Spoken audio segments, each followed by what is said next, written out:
Hello everyone, आज हम लोग पढ़ने वाले हैं क्लास 11th की भूगोल की बुक से चैप्टर नंबर 3 पृथ्वी की आंतरिक संरचना की पार्ट 3।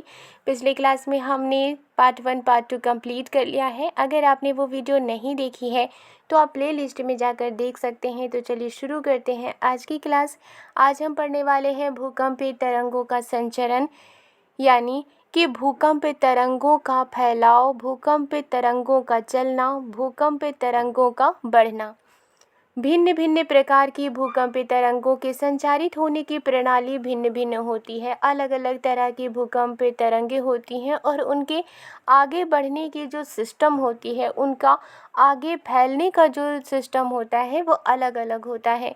जैसे ही ये संचरित होती हैं, सेलों में कंपन पैदा होती है और जैसे ही भूकंप की तरंगें आगे बढ़ती हैं, आगे चलती हैं, आगे फैलती हैं, तो शैलों में यानी कि चट्टानों में कंपन पैदा होती है, वाइब्रेशन पैदा होती है, चट्टानें हिलने लगती हैं। पी तरंगों से कंपन की दिशा तरंगों की दिशा के समानांतर होती है। पी तरंगें क्या होती हैं? पी तरंगों को प्राथमिक तरंगें भी कहा जाता है। हमने पिछली क्लास में ये पढ़ा था कि जो पी तरंगें होती हैं वो सबसे तेज़ गति से चलने वाली तरंगें होती हैं और धरातल पर, ज़मीन पर सबसे पहले पहुंचती हैं, इसीलिए इन्हें प्राथमिक तरंगें भी कहा जाता है। यहाँ लिखा है कि पी तरंगों से कंपन की दिशा तरंगों की दिशा के समानांतर ही होती है, यानी कि जब पी तरंगें आगे बढ़ती हैं तो जो वाइब्रेशन की दिशा है वो भी समानांतर होती है। अगर यहाँ पर कोई पदार्थ रखी हुई है तो ये जो तरंगें हैं जिस दिशा में आगे बढ़ेंगी उसी दिशा में कंपन भी होगा, उसी दिशा में वाइब्रेशन भी होगा। इसीलिए यहाँ लिखा है कि पी तरंगों से कंपन की दिशा, वाइब्रेशन की दिशा तरंगों की दिशा के समानांतर ही होती है। यह संचरण गति की दिशा में ही पदार्थ पर दबाव डालती है और ये जो तरंगें होती हैं जब ये आगे की ओर बढ़ती हैं, आगे की ओर जब फैलती हैं तो अपने आगे की ओर की दिशा में ही वो पदार्थों पर दबाव डालती हैं। अगर कोई पदार्थ है, अगर इस तरफ तरंगे की दिशा है, अगर तरंग की दिशा इस तरफ है और यहाँ पर पदार्थ है तो इसी दिशा में ही पदार्थों के ऊपर पी तरंगें दबाव डालती हैं। इसके दबाव के फलस्वरूप पदार्थ के घनत्व में भिन्नता आती है और शैलों में संकुचन व फैलाव की प्रक्रिया पैदा होती है और पी तरंगों के दबाव की वजह से ही पदार्थों के जो घनत्व होते हैं उनमें भिन्नता आती है और शैलों में यानी कि जो चट्टानें होते हैं उनमें सिकुड़न होती है या फिर फैलाव की प्रक्रिया पैदा होती है। पी तरंगों की वजह से ही चट्टानों में या तो सिकुड़न होती है या तो फैलाव की प्रक्रिया होती है।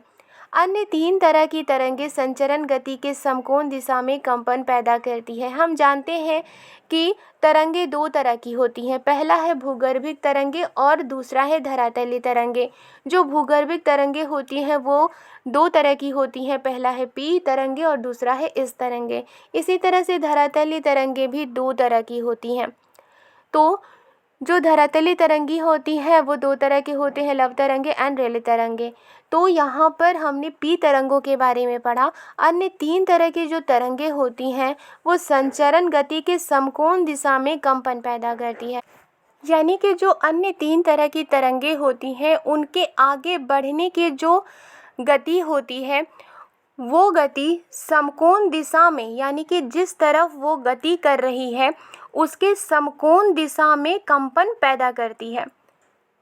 इस तरंगे ऊर्ध्वाधर तल में यानी कि सीधे वर्टिकली तरंगों की दिशा के समकोण पर कंपन पैदा करती है। जो इस तरंगे होती हैं वो वर्टिकली ऊर्ध्वाधर तल में तरंगों की दिशा के, जिस तरफ तरंगों की दिशा है उसके समकोण पर कंपन पैदा करती है।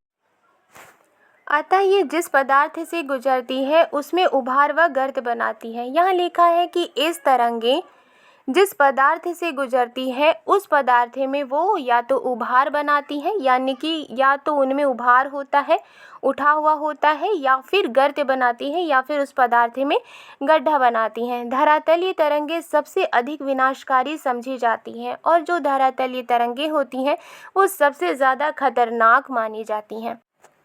अब हम लोग पढ़ेंगे छाया क्षेत्र का उद्भव। छाया क्षेत्र क्या होता है? ऐसा क्षेत्र जहाँ से जो भूकंप की तरंगें होती हैं वो भूकंप लेखी यंत्र में यानी कि सिस्मोग्राफ में अंकित नहीं होती हैं, अभिलेखित नहीं होती हैं। ऐसे क्षेत्र को छाया क्षेत्र कहा जाता है। छाया क्षेत्र किस तरह से बनता है, इसे हम आगे बढ़ेंगे। भूकंप लेखी यंत्र यानी कि सिस्मोग्राफ पर दूरस्थ स्थानों से आने वाली भूकंप तरंगें अभिलेखित होती हैं। जो भूकंप लेखी यंत्र होता है जिसे सिस्मोग्राफ कहा जाता है, ये दूर जगहों से आने वाली जो भूकंप तरंगें होती हैं उन्हें वो अभिलेखित करता है। यद्यपि कुछ ऐसे क्षेत्र भी हैं जहाँ कोई भी भूकंप तरंग अभिलेखित नहीं होती, यानी कि ऐसे भी क्षेत्र होते हैं जहाँ पर कोई भी भूकंपीय तरंग अभिलेखित नहीं होती है, यानी कि जो सिस्मोग्राफ होती है उसमें भूकंपीय तरंगें अंकित नहीं होती हैं, शो नहीं होती हैं, अभिलेखित नहीं होती हैं। ऐसे क्षेत्र को भूकंपीय छाया क्षेत्र शैडो जोन कहा जाता है। और ऐसे क्षेत्र को जहाँ पर भूकंपीय तरंगें अभिलेखित नहीं होती हैं, ऐसे क्षेत्र को भूकंपीय छाया क्षेत्र यानी शैडो जोन कहा जाता है।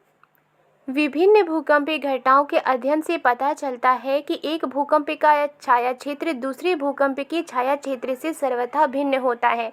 अलग अलग तरह के भूकंपीय घटनाओं के अध्ययन से भूकंपीय घटनाओं के स्टडी से पता चलता है कि एक भूकंप का छाया क्षेत्र दूसरे भूकंप के छाया क्षेत्र से हमेशा अलग होता है। चित्र 3.2 आ और बा में पी व एस तरंगों का छाया क्षेत्र प्रदर्शित किया गया है। यहाँ पर आप चित्र 3.2 में आ और बा चित्र को देख सकते हैं। इसमें पी तरंगों और एस तरंगों के छाया क्षेत्र को दर्शाया गया है। यहाँ लिखा है, यह देखा जाता है कि भूकंप लेखी भूकंप अधिकेंद्र से 105 डिग्री के भीतर किसी भी दूरी पर पी व एस दोनों ही तरंगों का अभिलेखन करते हैं।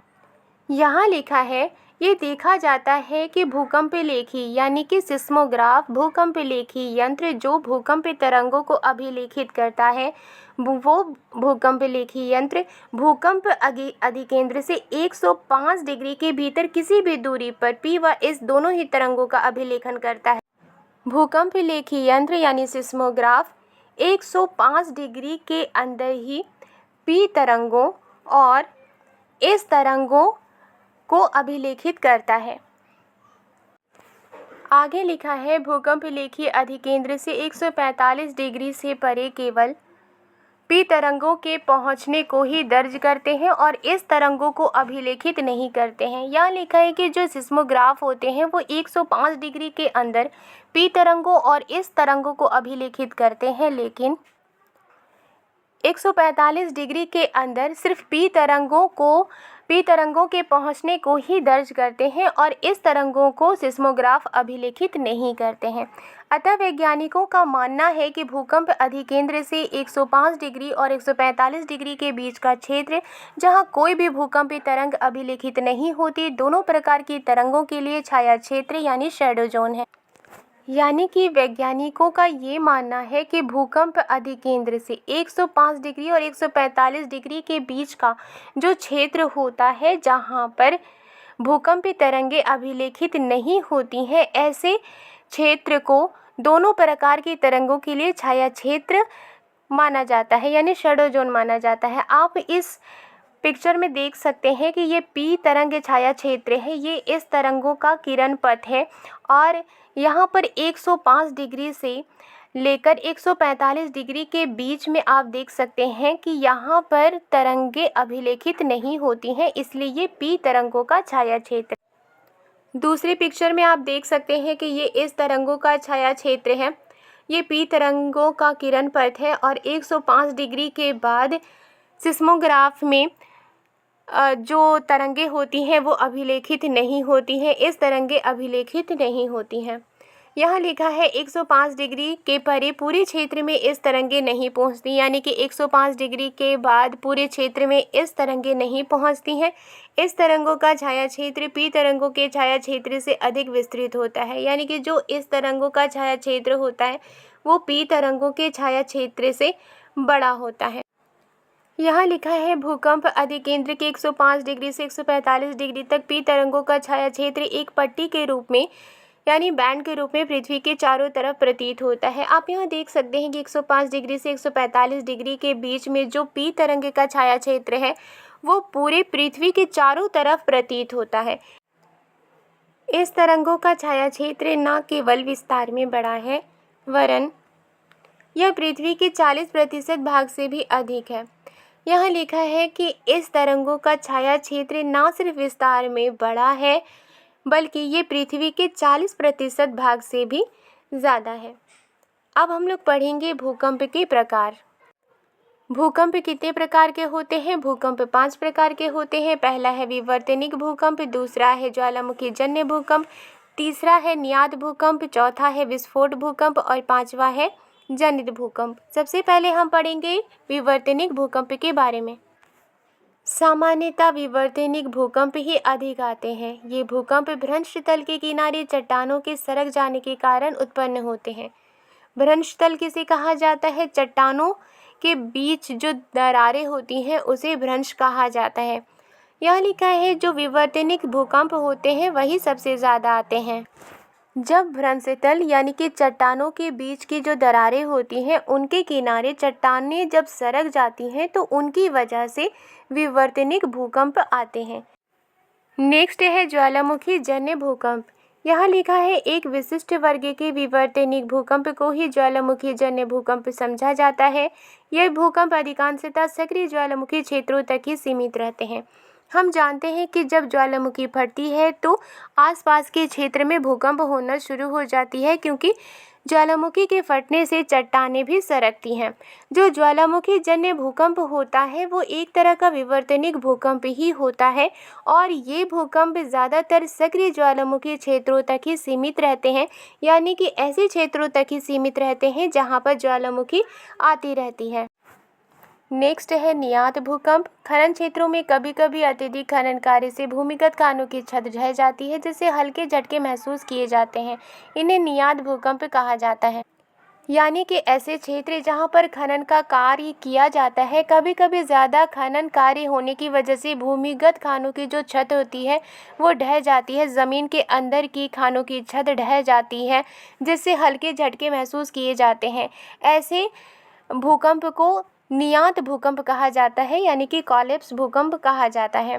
नेक्स्ट है विस्फोट भूकंप। कभी कभी परमाणु व रासायनिक विस्फोट से भी कम भूमि में कंपन होती है। इस तरह के झटकों को विस्फोट भूकंप कहते हैं। यानी कि कभी कभी परमाणु का टेस्ट किया जाता है या रासायनिक विस्फोट किया जाता है जिसकी वजह से भूमि में वाइब्रेशन होती है, कंपन होती है। इस तरह के झटकों को विस्फोट यानी एक्सप्लोजन भूकंप कहते हैं। नेक्स्ट है बांध जनित भूकंप। जो भूकंप बड़े बांध वाले क्षेत्रों में आते हैं उन्हें बांध जनित भूकंप कहा जाता है। भूकंप के प्रकार कितने हैं? भूकंप के 5 प्रकार होते हैं। पहला क्या है? विवर्तनिक भूकंप, दूसरा क्या है? ज्वालामुखी जन्य भूकंप, तीसरा क्या है? नियात भूकंप, चौथा क्या है? विस्फोट भूकंप और पांचवा क्या है? बांध जनित भूकंप। आज के लिए बस इतना ही। नेक्स्ट क्लास में हम लोग पढ़ेंगे भूकंपों की माप से। वीडियो पसंद आई है तो लाइक एंड सब्सक्राइब करना मत भूलिएगा। मिलती हूँ नेक्स्ट वीडियो में। Thank you.